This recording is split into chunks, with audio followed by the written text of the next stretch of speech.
So I'm going to begin with some clinical topics. I'll try to define spondyloarthritis. Integral to understanding spondyloarthritis is to understand the concept of HLA B27. I'll use the term axial spondyloarthritis mostly instead of ankylosing spondylitis, and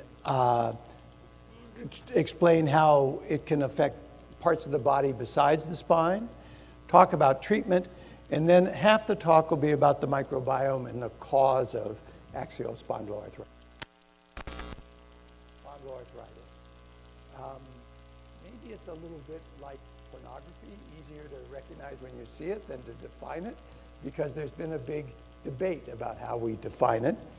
These are images from a publication that's way back in 1976.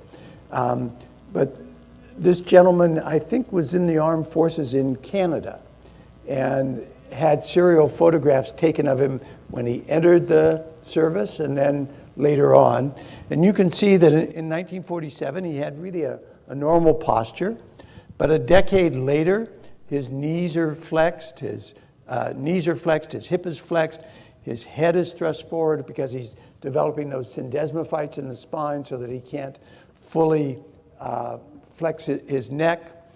And then it's even worse in another decade, worse 5 years later. He has some surgery and he's able to straighten up more, but he still has this hip contracture, knee contracture, and horrible deformity of his cervical spine. What's really good to know is that this is now rare. And I think we're doing a much better job both recognizing the disease and treating the disease, but this is what it can do. So how do we recognize or define what we once called ankylosing spondylitis and now we tend to call axial spondyloarthritis? Well, rheumatologists have met in nice locations over the years, first in Rome and later in New York, to try to sit down and agree among themselves as to how to recognize this disease. And the New York criteria have been the standard for a long time. They are more than 50 years old. And the New York criteria were low back pain for greater than 3 months, improved by exercise, limited lower spine, lumbar spine mobility, limited chest expansion, and then an X-ray grade of 2 to 4 showing that the sacroiliac joints were involved, or if just one sacroiliac joint was involved, it had to be at least grade 3 or 4. And I hope to illustrate that in just a second. But the last criterion is the most important. It says you can really just rely on the X-ray in any one of the top 3. So what I want you to remember is that the New York criteria that we've relied upon for decades said you had to have X-ray changes on your sacroiliac joint. And back in 1966, an X-ray change meant a plain radiograph. It didn't mean an MRI scan or a CT scan. So we now usually do those X-rays as what's called an AP, anterior to posterior view of the pelvis. So just to orient you, here's the hip, other hip. Here's the pubic symphysis in the front, the backbone. And then these are the sacroiliac joints. And the sacroiliac joints are on a slant, they're oblique, and they're not easy to see in a plain X-ray, especially the superior part. So we tend to just read the inferior sacroiliac joint. And when it's normal, there's a nice space. This space is a little narrow, and it shouldn't be the least bit ragged. And then you can see how this joint on the left is whiter. The bone around the joint is whiter than it is here, and we call that sclerosis, and that's an abnormality. So I think grade 4 would be fused. You couldn't even see the sacroiliac joints. No one would call this grade 4 or grade 3, but I think most rheumatologists and radiologists would agree that there's definite sacroiliitis here and probably here as well. Here's more extreme, where really it's very hard to find the sacroiliac joints, and there'd be no doubt that that's sacroiliitis. So when it's florid, it's not a dispute. But think about, doesn't there have to be some time in the course of the disease when the x-rays are normal before they turn abnormal?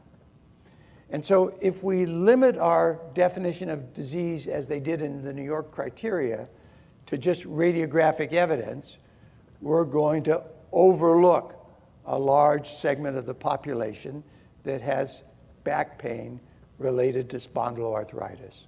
So I'll show you how that's changed and evolved. And then the other problem with these x-rays is that we'd like to have a measurement that's consistent. Decades ago, now almost all x-rays are digitized.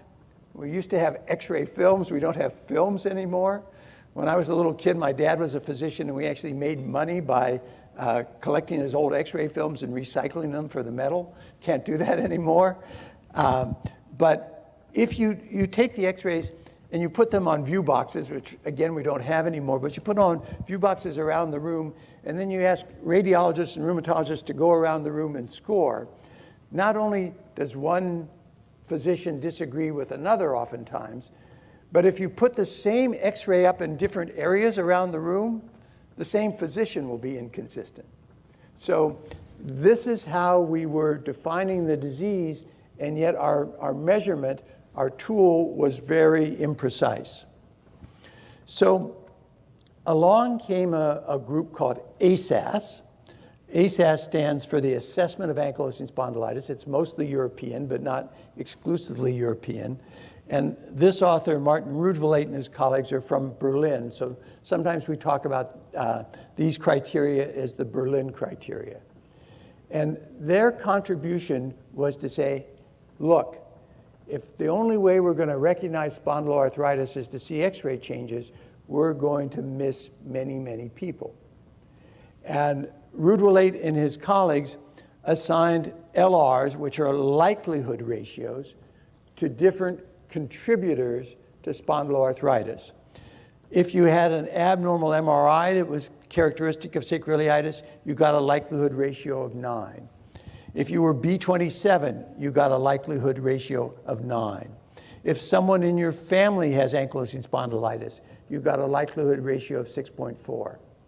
And then what they said is you multiply all the different likelihood ratios together, and if the number comes out greater than 200, there's a 95% chance that the patient has spondylitis.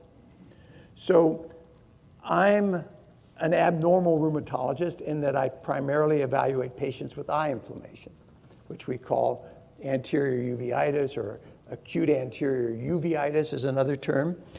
Let's say you've got acute anterior uveitis. That gives you a likelihood ratio of 7.3. You're HLA B27 positive, so 7.3 times 9 is 65-ish.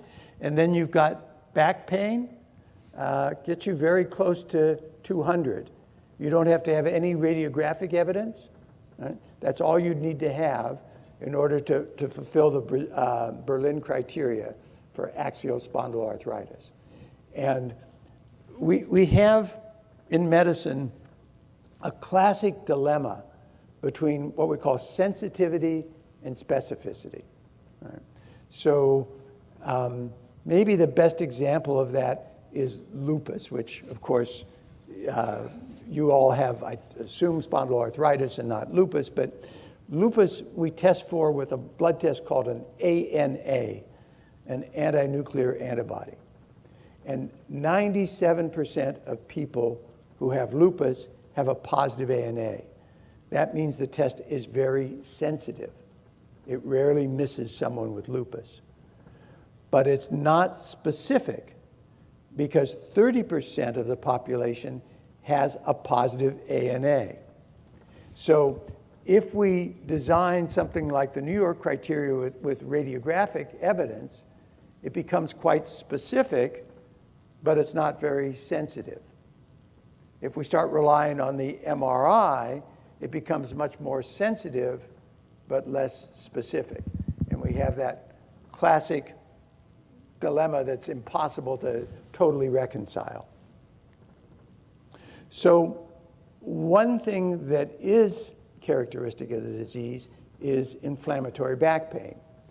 But there's a huge debate as to what precisely is inflammatory back pain.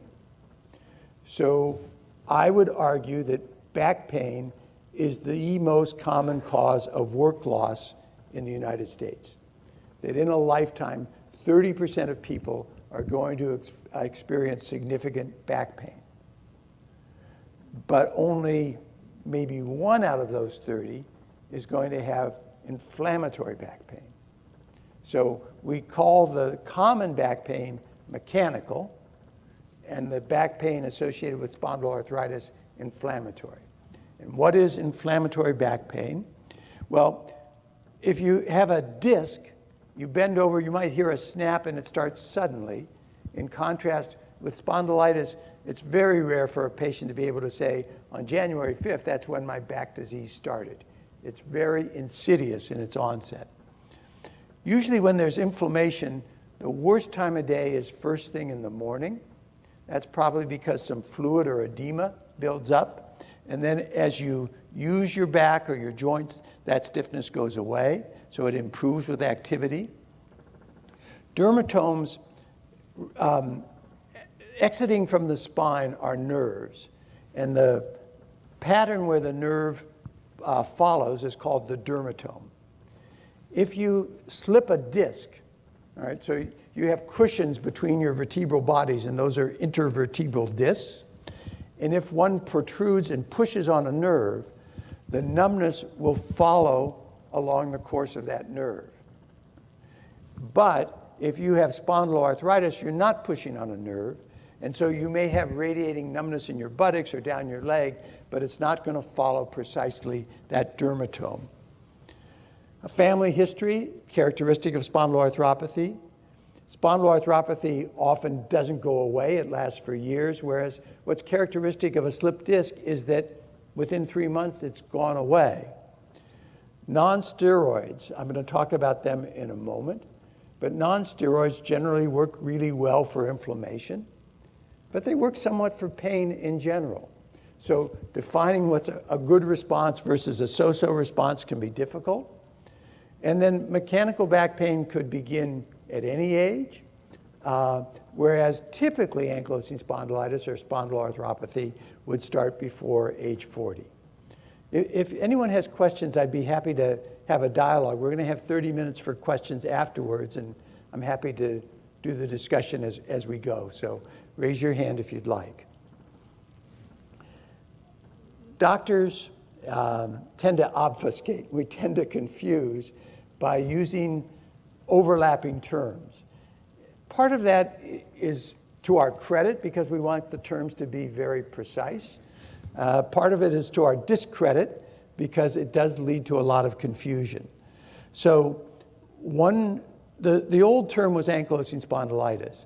Even before we had ankylosing spondylitis, many physicians thought that ankylosing spondylitis was just a variant of rheumatoid arthritis. So we had rheumatoid spondylitis before we had ankylosing spondylitis. Then we had ankylosing, which means limited mobility, spinal inflammation. Spondylitis is another term. Spondyloarthritis, and there are people who say, oh, get that O out, it's spondylarthritis, and there are some journals that won't accept your paper unless you omit the O, and other journals that insist you put the O in. Some people say, well, there isn't that much inflammation. We should call it arthropathy and take the itis out. You know, hepatitis, dermatitis, encephalitis. Itis is the suffix for inflammation. But if there's no inflammation, why does it respond to the biologics or the nonsteroidals? So I think the majority prefer the itis term. Axial spondyloarthropathy or spondyloarthritis is probably the best umbrella term because it includes both the radiographic and the non-radiographic. So recognizing that non-radiographic has become important. And then there's this oxymoron, peripheral spondyloarthropathy. So it's an oxymoron because it recognizes that some people with ankylosing spondylitis have Achilles tendon disease or knee disease or wrist disease or shoulder disease. It doesn't just have to be in the axial spine. But what if you just have B27 and knee swelling and an ankle swelling and an Achilles? Why call it spondyloarthropathy at all? So it is a bit of a confusing term, and no one's really been able to come up with the right term. B27 related peripheral arthritis, reactive arthritis, maybe what we used to call Reiter's syndrome in honor of the German physician who described it, but who was a Nazi, and we're trying to get away from eponyms in general. So this is a very important slide. The ASAS, again, I mentioned before, they're the assessment of ankylosing spondylitis, this mostly European group. ASAS has a lovely website. They have, I think, several hundred slides on their website, and they'll allow you to download as many as 25 without any charge. So this is a slide from ASAS, and it shows when ankylosing spondylitis first starts for men and women, and when it's first diagnosed for men and women. So as you go up the curve, here's 50%. So 50% of patients with ankylosing spondylitis have their first symptoms by maybe early 20s, right? But it doesn't get diagnosed till about 8 years later.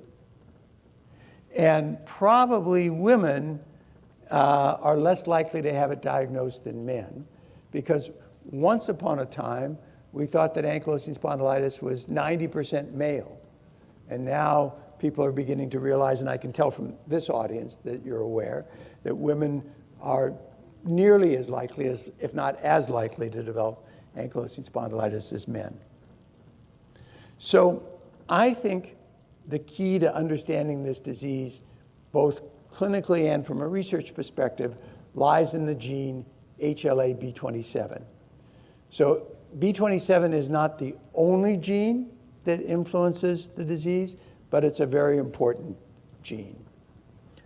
When I discuss with patients HLA B27, I give the following dialogue, and you can tell me whether it communicates or not.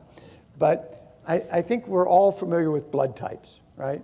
So blood types are type A, type B, or a combination, which would be AB, or none, which would be O. There are only 4 blood types. And blood types are determined by a protein that sits on the surface of a cell. HLA types are human leukocyte, white blood cell types, based on a protein that sits on the surface of a cell, but much more complicated than blood types. So HLA types have A types, B types, C types, and D types, and the Ds have subsets.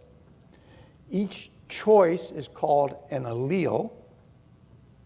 And for HLA B27, we now know that there are hundreds of different B27s, or more than 100 different B27s with subtle variants. If you think about most genes in our body, there are very few differences or polymorphisms. So I told you about blood types are either A, B, or some combination. Eye color, blue or brown, or some combination.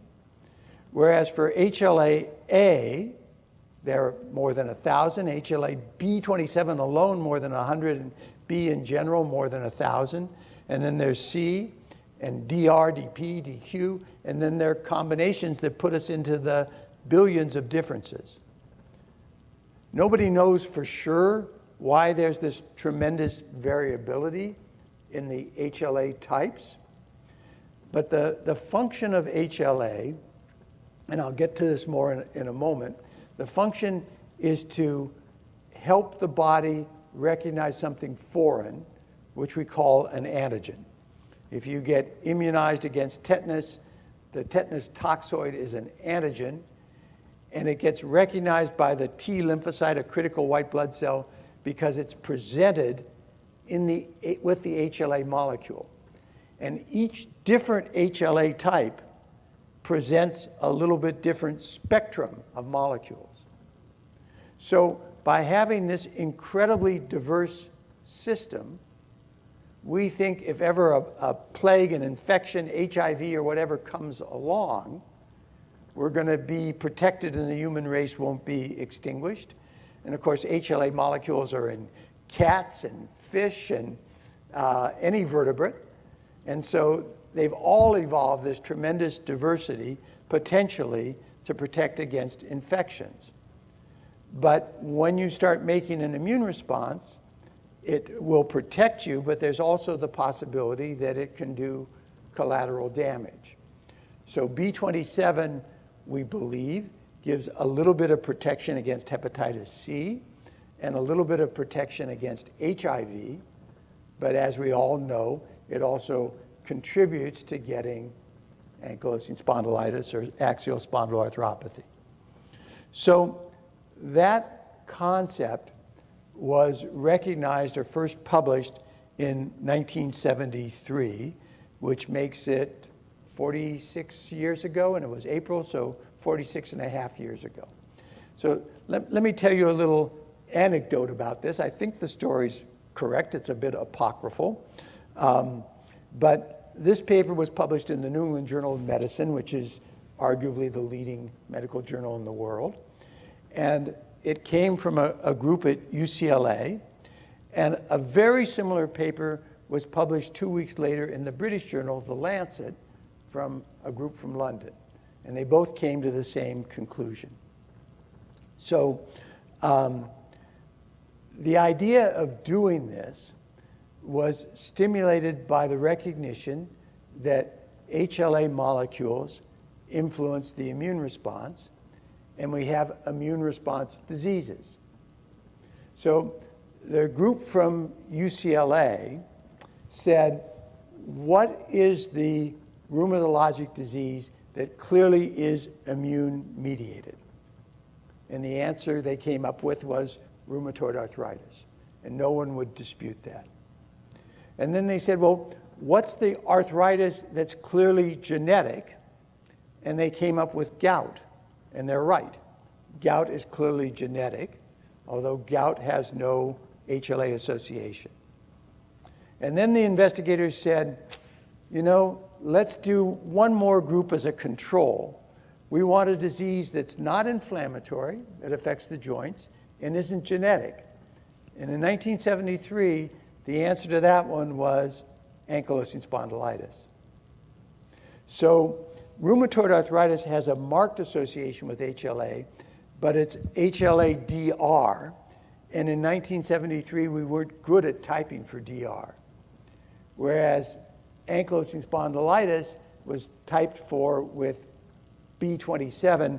And in those days, they were still tentative about B27, so the W meant workshop 27. Before it was B27, it was W27. So what this paper showed is that the control group was indeed associated with an HLA molecule, and the two diseases that they were quite confident would be associated had no association whatsoever. When fellows train in rheumatology, they arrive in July, and early on, they're often assigned a research project. And the story is that Dr. Schlostein was just starting his fellowship and knew that this was a research project that was doomed to fail. And he tried to hide under the table so they wouldn't assign him this project. This was the only paper Dr. Schlostein ever wrote, and it's one of the most important papers in rheumatology in helping us to understand this disease. So this is a three-dimensional image of how HLA B27 might look, but it has kind of a groove in the middle. And in that groove is where something foreign sits, and HLA B27 is expressed on all nucleated cells, but there are certain cells that are professional antigen-presenting cells, and they present this to the so-called T lymphocyte and stimulate a T cell response. So about 1 of every 14 blood donors, healthy blood donors, is B27 positive, about 7% in the United States. If you go to Finland, it's about 14%. If you go to many places in Africa, it's close to 0%. If you go to some Native American tribes, like the Haida, it's 50% or more. So it just depends on the ethnic group. Probably it increases the risk of developing ankylosing spondylitis 100-fold. But that still means that about 80% of people who are B27 positive do not develop axial spondyloarthritis. So it's important, but it's neither necessary nor sufficient to cause the disease. And exactly how it contributes is going to be the discussion that I want to have with you, the second part.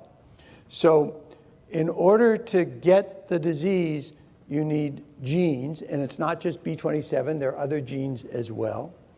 You need environmental factors that we haven't fully defined.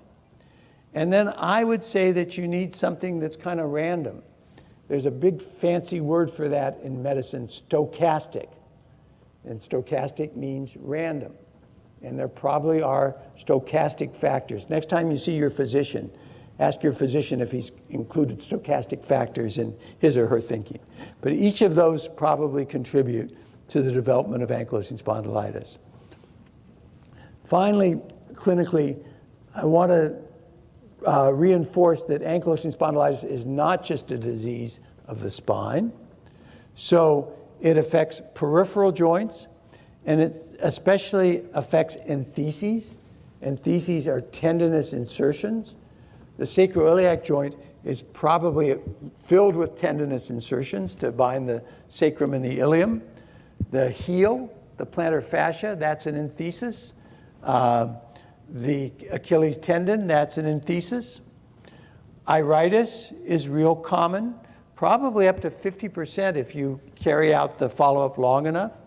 Psoriasis, of course, is common, and then there's psoriatic arthritis, and the difference between psoriatic arthritis affecting the spine and ankylosing spondylitis with psoriasis is a big debate. The same with Crohn's or ulcerative colitis. If you have Crohn's or ulcerative colitis, maybe as many as 10% will get ankylosing spondylitis, but conversely, patients with ankylosing spondylitis can have Crohn's, and which comes first? It's a question. And then it's rare, but not that rare. People with severe ankylosing spondylitis can get heart block and need pacemakers, and they can have involvement of the aortic valve. And so your physician, if you've got ankylosing spondylitis, should be listening to your heart and maybe getting even a baseline EKG. And this is emerging. I know that there's at least one talk about this here at the meeting, but atherosclerosis, hardening of the arteries, is an inflammation in the blood vessel.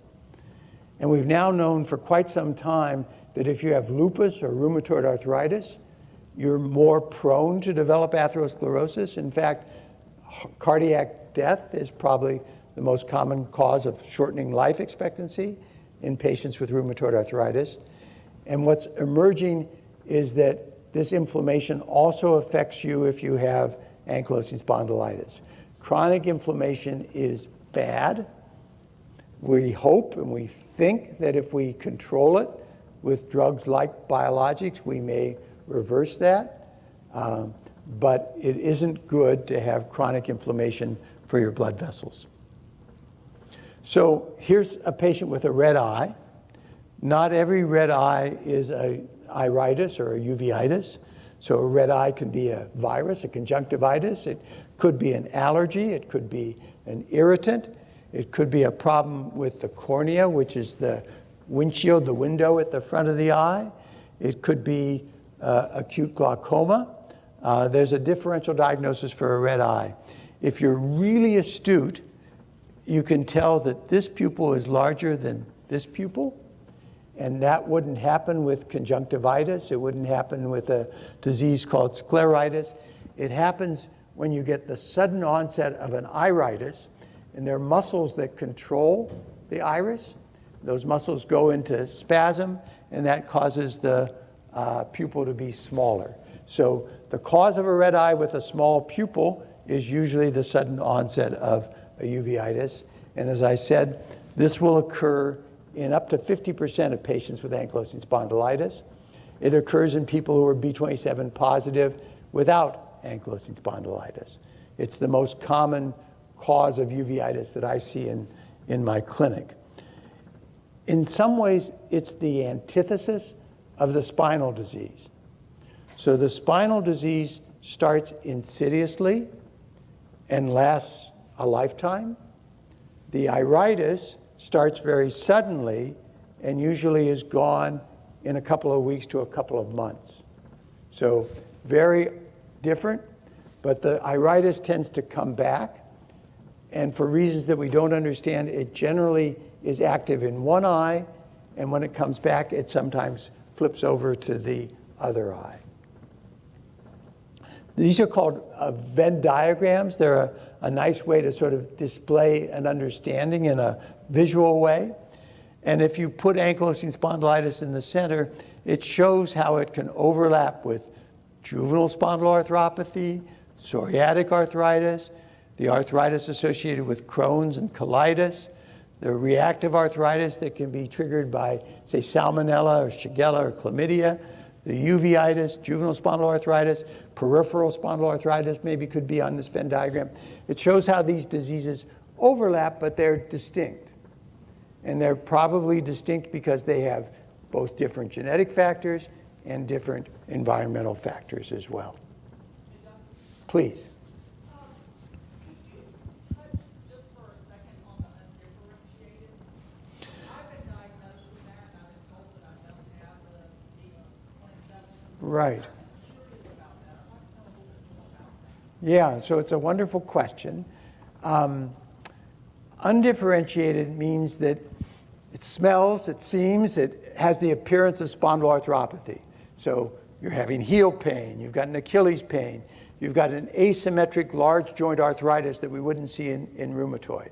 You have an episode of acute iritis, maybe some combination of those. But we can't necessarily find low back pain, or we can't find radiographic evidence for us to say definitely that's what it is, or maybe you're B27 negative. It's just something that's a little atypical. And remember, with ankylosing spondylitis, 90% are B27 positive, but some are B27 negative. So if we can't confidently put you in a pigeonhole, but there's the suspect, there's a smoking gun, we can call it undifferentiated spondyloarthritis. And, you know, for the way insurance companies get involved now in our ability to prescribe, it's a very useful term in terms of trying to get approval for some of the medications that we know are helpful. Does that answer it? Yeah. Okay. So how do we treat spondyloarthritis? Obviously a huge question for this group. So this is a 2009 publication where experts got together. The expert group included lay people as well as physicians, physical therapists. There was an earlier iteration of this where I had the chance to participate as the quasi-ophthalmologist. They dealt with almost 100 questions and made recommendations, and this is available. I think you can probably get it online. I don't think it's restricted. So it gives you good expert opinion. But expert opinion, you know, is also imperfect, and applying expert opinion to an individual is not always a perfect extrapolation. But the treatment in general involves diet, exercise, stress reduction, and stopping smoking. We do think that smoking contributes to the inflammation. It's probably one of the best defined environmental factors for it. These three, to start with, are unbelievably important, and I would say that the medical community is unbelievably ignorant about it. So if you say, is diet important, doctor? Slam dunk. Of course it's incredibly important. If you say to me, how should I change my diet? I can't possibly tell you. And that's because diet is so complicated. There are millions of things that contribute to the diet. And I don't know if your pepper is the same as my pepper. I don't know if the amount of salt that you put in is the same as the amount of salt that I put in, if the portions are the same. We're getting better at doing this, but it's really, really hard to study diet. And I think at the end I'll talk about this company, Microbiome, and what they're trying to do.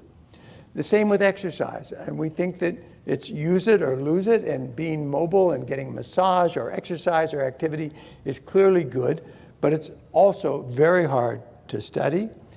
And our white blood cells have receptors such that if we're under stress, we produce chemicals that affect the function of those white blood cells. Cancer growth is affected by stress. Whether you get a cold or not is affected by stress. And I can guarantee you that your spondylitis is affected by stress. We just don't have a magic bullet to reduce stress.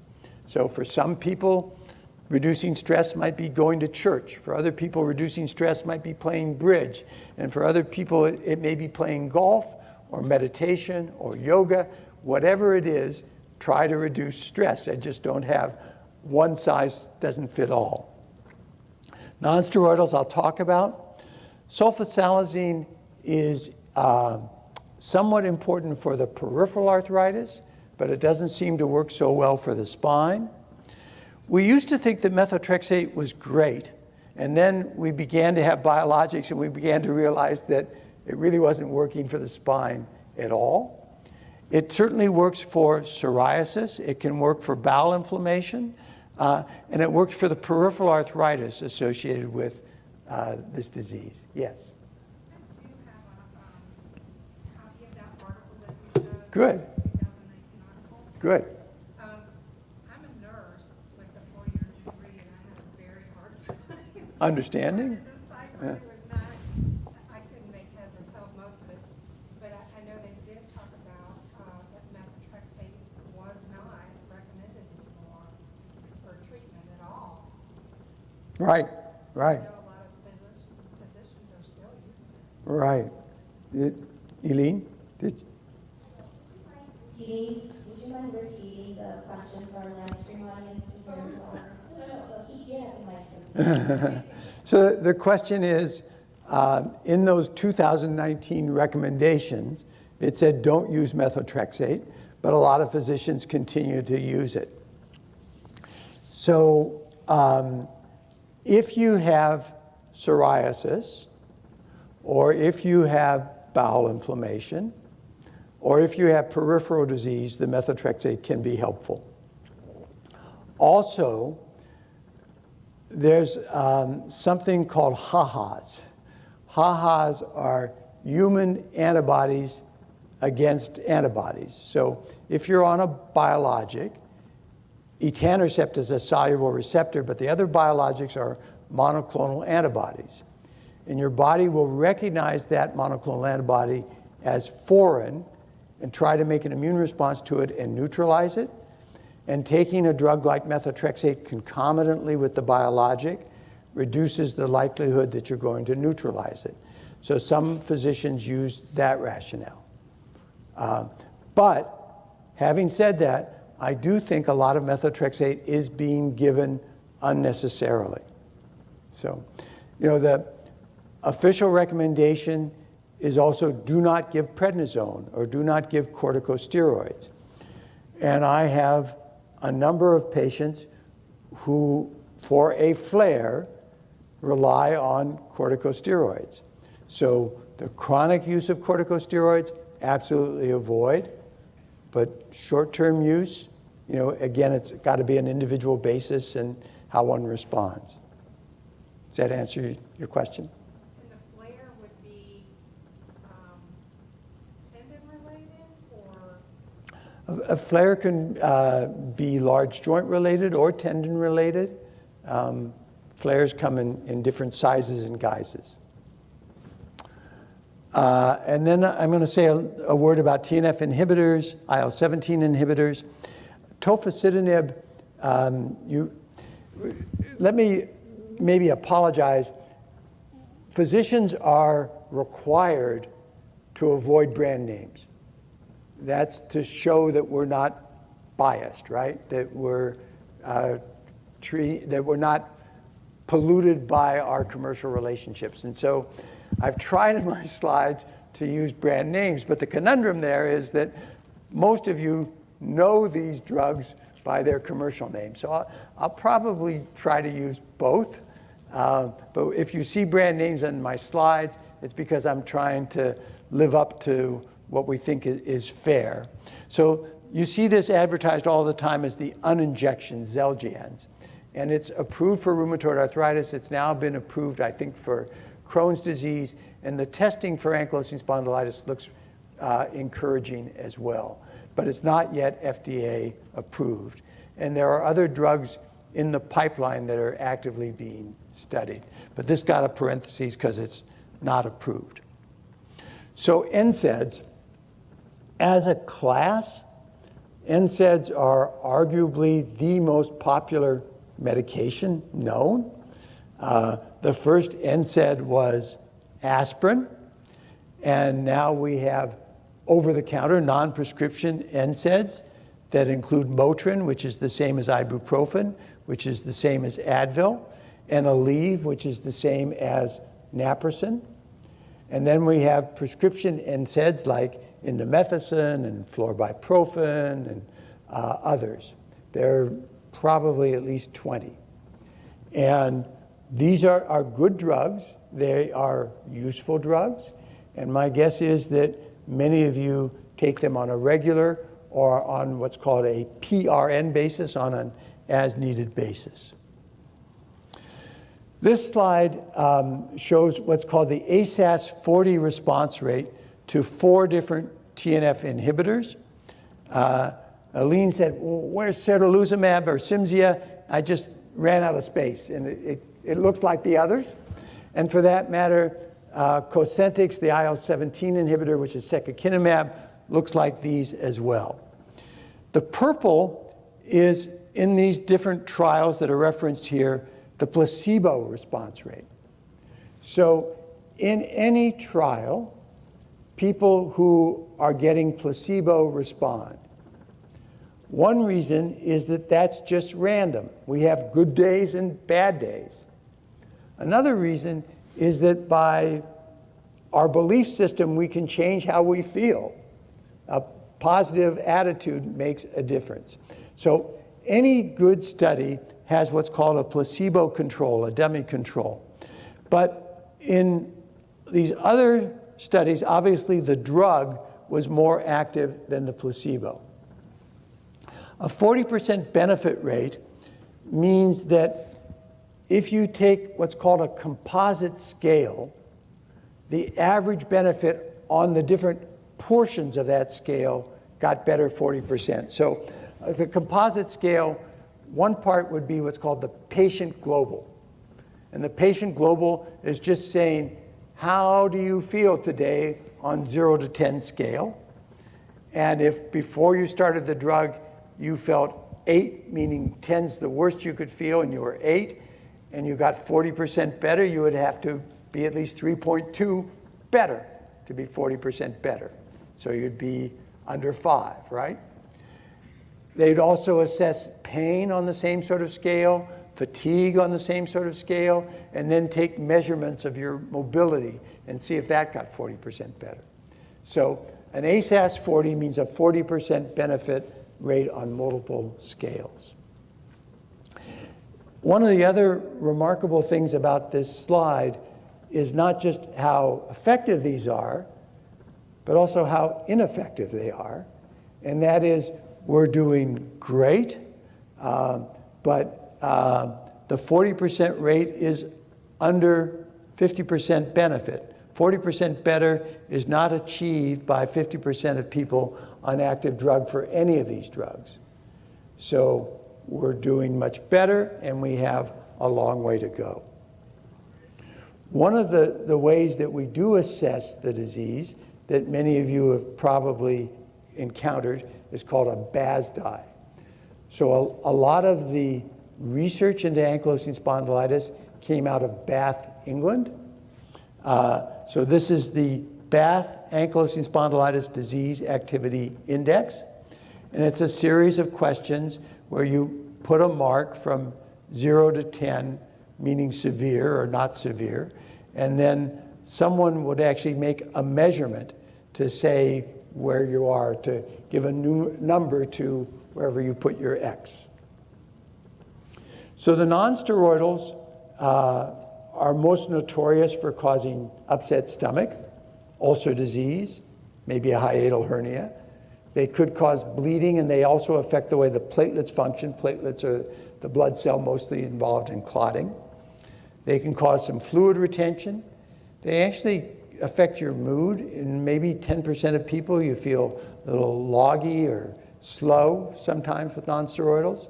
So they're safe enough to be sold over the counter, but they do have a lot of potential side effects. And then if we go from the non-steroidals to the biologics, or we add the biologics, whether we're inhibiting TNF or IL-17, you can have an allergic reaction either to the injection site or to the IV. And you're changing your immune system. And we need our immune system. So I had been doing a lot of research on cytokines. Both TNF and IL-17 are called cytokines. The cyto is cell, and kine means makes the cell move. Our white cells communicate through these proteins called cytokines. And I'd been studying cytokines for a long time before 20 years ago when we started having TNF inhibitors. And my feeling then was, boy, we need these cytokines so much it's not safe to block them. And I was wrong, but there are infections in about 1% of people. So, Aline, are you showing me that I have 10 minutes to go? So, okay. I'll start talking about the microbiome, and you tell me when I have to quit. Yeah, you give me credit for all these questions, because I want more time on the microbiome.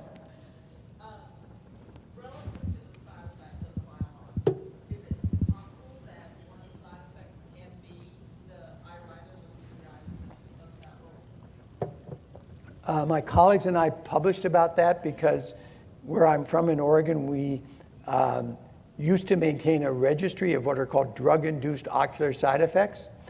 And our feeling was that it's very, very rare, but there is some chance that perturbing the immune homeostasis, the balance, could trigger iritis. Psoriasis is also a rare side effect from the TNF inhibitors, even though we use the TNF inhibitors to treat psoriasis. So it's not very common, but it can occur. Please. For somebody that they cannot get iritis under control, me, and I've been on every TNF, and currently I've failed, and now I'm on Placentex, so I'm still on biologics. Could this be why? Oh, could the drug be causing it? Yeah, if you're saying it can cause it and it's rare, I seem to fit in the rare category. So the question, Eileen, I finally remembered. So the question for the audience, the live audience, is for someone who has really refractory scleritis that's hard to get under control. It's not been under control for years. Yeah. Could it be that the medication is causing it? Drug-induced scleritis is really, really rare. The drug that tends to cause it is the drug for your bones called zoledronate or Zometa. I'm not aware of any good evidence that TNF inhibitors or IL-17 inhibitors would cause scleritis. And furthermore, sometimes we see what's called a class effect. That is, if one TNF inhibitor causes the problem, another TNF inhibitor will cause the same problem, but you've gone to a different class from TNF to IL-17. The average duration of scleritis is about 7 years. So that's what's called a bell-shaped curve. There's some people who are lucky who have it for a short time, and there are other people who have it far longer than 7 years. So scleritis is painful and can threaten vision and can be very difficult to treat, despite biologics. So most people respond to a biologic, but not everyone. That Come to Oregon. We're the experts. Where I am. Okay. I'm going to try to talk about the microbiome, which is a very complex topic. And we'll see. I have till noon, right? So I can get done by noon, but it just depends. I'd also rather field questions if you'd like to pose them. I started my fellowship in rheumatology 41 years ago, and I had the really good fortune to train under this man whose name is Hugh McDevitt. And Hugh McDevitt was the first person in the world to realize that immune responses are controlled by HLA genes. And so in 1972, McDevitt and a fellow named Benacerraf was McDevitt's senior person. Benacerraf got the Nobel and McDevitt didn't, but that's another story. But Benacerraf and McDevitt said, look, we have genes that control the immune response and we have immune system diseases. We think they're probably related. And that speculation turned out to be right for rheumatoid arthritis, for lupus, for scleroderma, for dermatomyositis, for Crohn's disease, for psoriasis. And the proof was that article that I showed you in 1973, and now there are 100 diseases that are related to our HLA system. So we know exactly what the HLA molecule does with that foreign antigen recognition, but we've never been able to quite figure out what it is about HLA B27 or any other HLA molecule for that matter that results in these autoimmune diseases. That's the puzzle. And my hypothesis, and the hypothesis that we work on in my lab, is that it's the microbiome. So is that a term that many of you are familiar with, the microbiome? Good. Okay. So the microbiome is just a term that we use to describe the microbial organisms that are in our body. They're mostly bacteria, but we also harbor viruses, and we harbor yeast like Candida in our mouth, for example. Some of us may have parasites or helminths like worms. So one way to think of us is we are a holobionte. It means that we've got the set of genes that we inherited from mom and dad, and then we have these genes that we're carrying around for all these bacteria and other organisms that depend on us for their existence. And if you think of how many genes we have in our body, the bacteria are 100 to 150 times more numerous than our own genes. Right? So for every Rosenbaum gene, I've got 150 bacterial genes that are being expressed in my body. I'm less than 1% who I've always thought I am. All right? So bacteria are really important. We started the Human Microbiome Project by the NIH in 2007, 12 years ago. And I'll show you why it was started in that year in just a second. But until then, if you tried to culture these organisms, as soon as you put them into a petri dish to grow them, they would die because they hate oxygen. They live like in the depths of the ocean. They live in our bowels for the most part, where there's no oxygen. And oxygen actually kills them. But they're important. A lot of our neurotransmitters and our moods are dependent on these bacteria. Our vitamin K, which is involved in clotting, dependent on these bacteria. They make some essential things for our body. We have a symbiotic relationship. We need them to live, and they educate our immune system. So I have this drawing here that maybe seems out of place, right?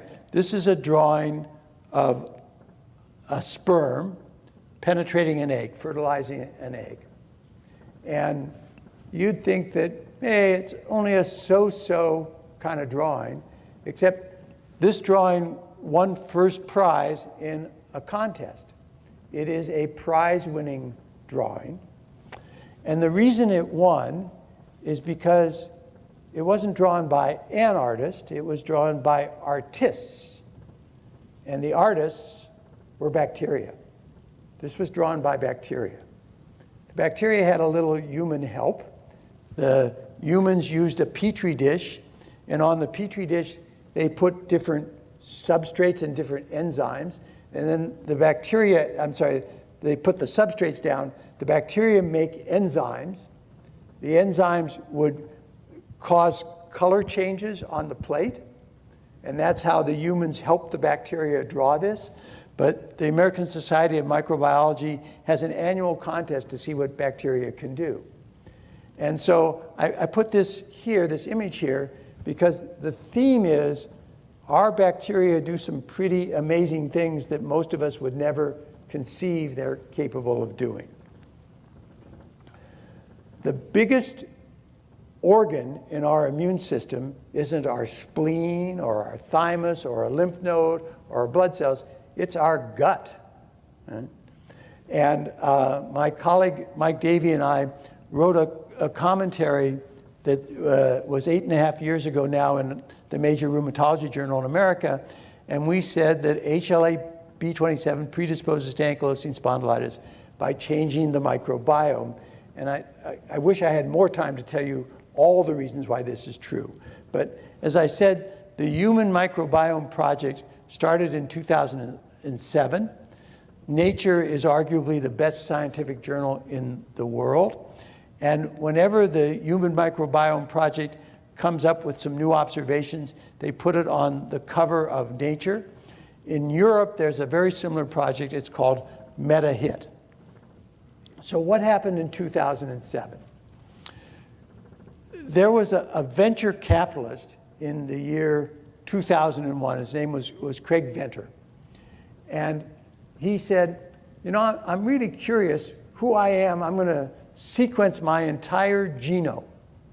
That's 3.1 billion nucleotides to do that. And it took him over a year, and it took him $100 million of his own money. Technology has advanced. And this is Moore's law. This is how the capacity of a chip in a computer has improved its capacity. And you can see how it keeps getting better. But the cost of sequencing has changed even more dramatically. So what was $100 million back in 2001 is about $1,500 today because of the technology. And it's this technology that's allowing us to look for genetic diseases, but it's also this technology that's allowing us to look for bacterial genes. And it's this technology that we're now using to characterize the microbiome. So you can see as the cost was dropping, it's about 2007 that the NIH and the Europeans said, let's characterize the microbiome. So this is a paper that came out in 2010, and it's the reason why I got interested in the microbiome. And I'm going to try to walk you through some complicated science, if Aline lets me. 5 minutes, okay. So these scientists studied mice that had an altered immune system. And in an animal like a mouse or a rodent, it's possible to make a change in the immune system. And what they did is they deleted something called Toll5. Our immune system has these receptors that tell us if a virus or a bacteria is around. And these receptors, we call them part of our innate immune system. They're there from the day we were born. And if you go back in evolution, they were first found in the fruit fly. So they've been there a long time. Every organism in the world, even bacteria, needs some way of defending themselves. So Toll5 is really important, and it recognizes flagellin, which is a protein that only bacteria make. The bacteria are motile, and they have a little tail. And flagellin is the major protein in that tail. So you make the mouse doesn't have Toll5, and guess what? It has different bacteria from the normal mouse. Not surprising at all. What is surprising is that with the change in bacteria, these mice got fat. And when they became fat, their bodies became insulin resistant, so they had prediabetes, or what we call metabolic syndrome. Pretty interesting, right? That's also not why it made Science, which is like Nature, the top in the world. The reason that this paper was in Science is because prediabetes was an infectious disease. How did they show that? They took mice that were totally normal, and they delivered the mice by a cesarean section. So when you're born, you go through the vaginal canal, and you're exposed to the bacteria that are in the vaginal canal. The moment you're born, you get colonized. But if you are delivered by a C-section, you can be delivered sterilely. And then all the food that was given to the mice was sterilized. So these bacteria never got the 100 trillion bacteria that are supposed to be present in the gut. They take the normal mice that have been raised germ-free, and they put them with the mice that have the metabolic syndrome. And rodents are coprophagic, which is the fancy word to say that they eat each other's poop. So the mouse that was germ-free all of a sudden gets colonized with the same bacteria that are in the obese Toll5 knockout mouse. And the mouse that was germ-free starts to get fat and starts to get insulin resistant. Didn't get as fat and as insulin resistant as the Toll5 knockout, but the metabolic syndrome was contagious. And that's because the microbiome educates our immune system, and it changes the immune response, and it does some pretty incredible things. So, Alina, if you want me to stop, that's not a bad place to stop. I'd be glad to answer questions, and if not, I can tell you a little bit more about the microbiome and why it's so fascinating. You know, I'm going to propose something to our audience. We have an hour set aside for lunch. Seeing as how we run a bit over with the presentation, we could either truncate the Q&A session, or we could truncate the lunch. What do we prefer we do? Lunch? Okay. So then let's keep on going for another. I thought that was a vote for lunch instead of truncating lunch. Okay. So I'm flattered. Nobody wanted to hurt my feelings while I was here. So to show you about this education of the immune system, this is a story about a bacteria called SFB, which stands for segmented filamentous bacteria. This is a mouse study. If some of you don't like me talking about animal studies, I understand that completely. No one likes euthanizing animals in the laboratory, but believe me, the lessons that we've learned from that have been spectacular. We wouldn't have biologics, I can guarantee you, without the lessons that we've learned as an example. So this is a mouse study, and this is what's called a scanning electromicrograph. This is the lining of the gut in a mouse, and this SFB is really smart, and it can stick to the gut epithelium. People don't have SFB. SFB is present in rats and in mice, but not in people. There may be some other bugs that are comparable to it, but we don't have SFB. But what SFB does is it induces T cells to make this cytokine interleukin 17, which is the product that's blocked by Cosentyx. And if you take mice, this was a model of arthritis where the ankle swelling was measured. And if you just have the normal mice in normal cages, their ankle gets swollen as you go over time. But if you have the mice GF, which means germ-free, so they don't get bacteria, their ankles get much less swollen. And if they're born germ-free and then they're switched over to the normal cage conditions, their ankles start to get swollen as these Th17 cells are induced by the SFB. So that's one example of how our bacteria educate our immune system. So is the microbiome involved in our disease? So again, I have to tell you about an animal study.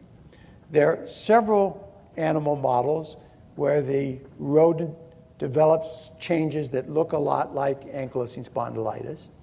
The first one was created by some investigators at the University of Texas Southwestern in Dallas. And what they did is they added human genes to the mouse, to the rat genes. So we have about 20,000 genes. They just picked the HLA B27 gene, and then HLA B27 has a cofactor called beta-2 microglobulin. They put both in, and when those happen, lo and behold, the rats start to get spinal disease, and they start to get peripheral joint disease. And if some of you have had a dactylitis is the medical term for the swelling of a digit. It's very different from what happens in rheumatoid arthritis. In rheumatoid arthritis, all these joints get swollen. All these joints get swollen. These joints don't get swollen out here in the distal area. Whereas in a dactylitis, the whole finger gets swollen, but then the next finger could be completely normal. And that's exactly what the rats got.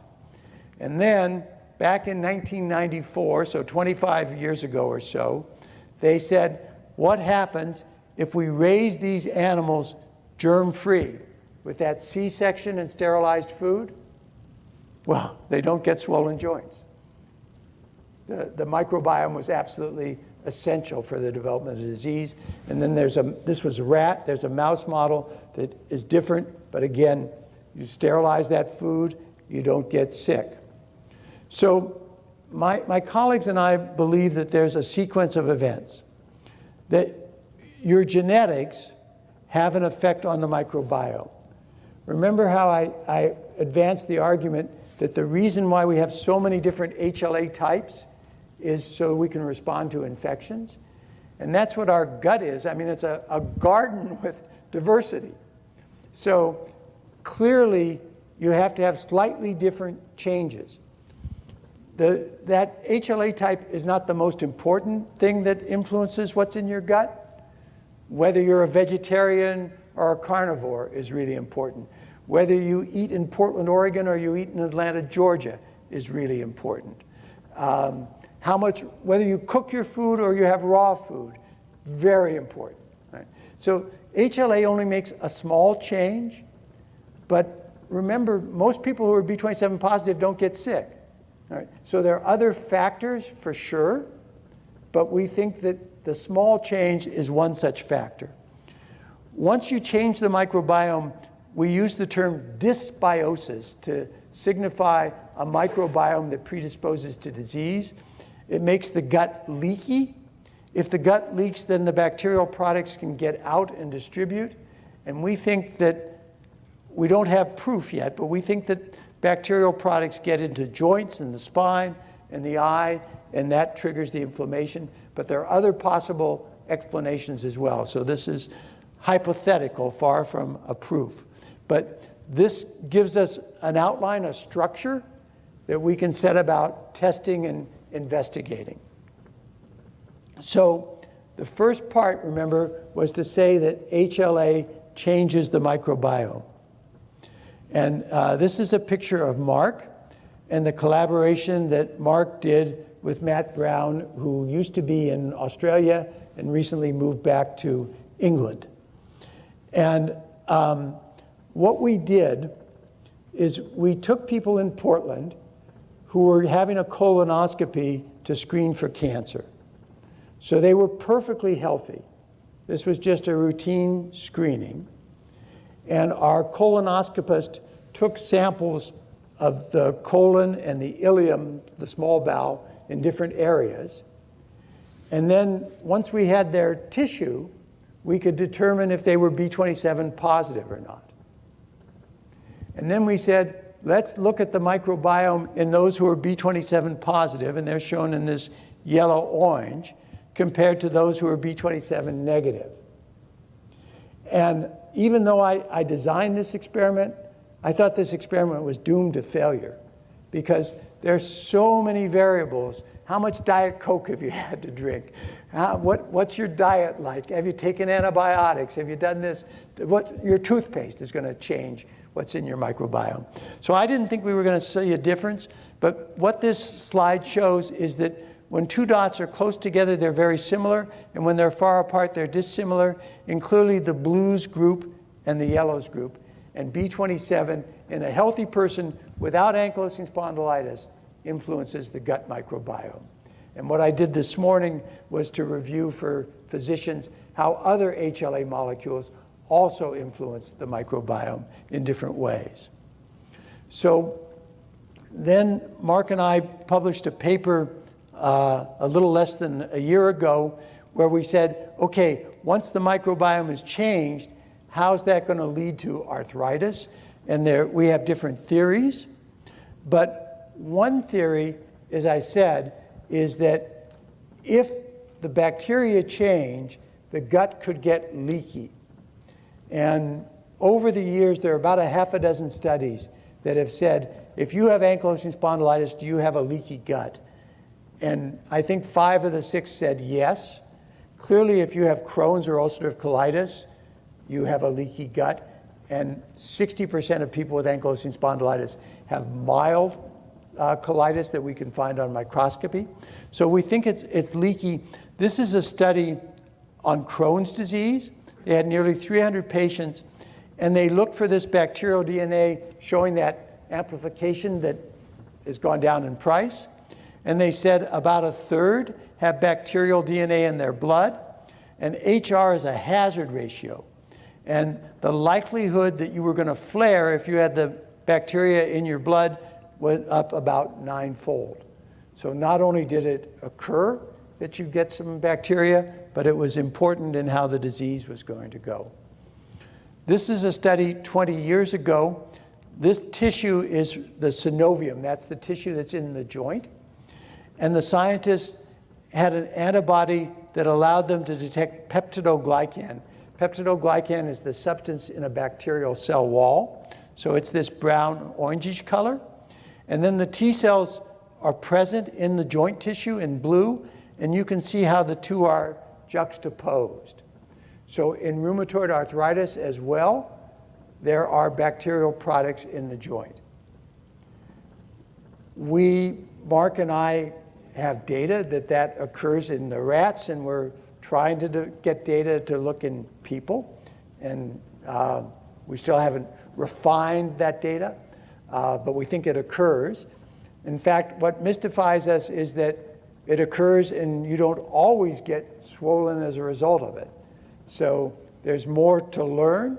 It may be that certain bacteria promote inflammation and others don't. We're detecting the DNA, and that doesn't mean that we're detecting the whole bug. And then if, let's say, the bug is E. coli, one E. coli could have different genes from another E. coli. So we talk about the granularity of the data. There still are differences that we could be missing. So it may also be that bacteria could be really important in a swollen knee and less important in the spine or less important in the uveitis. Yes?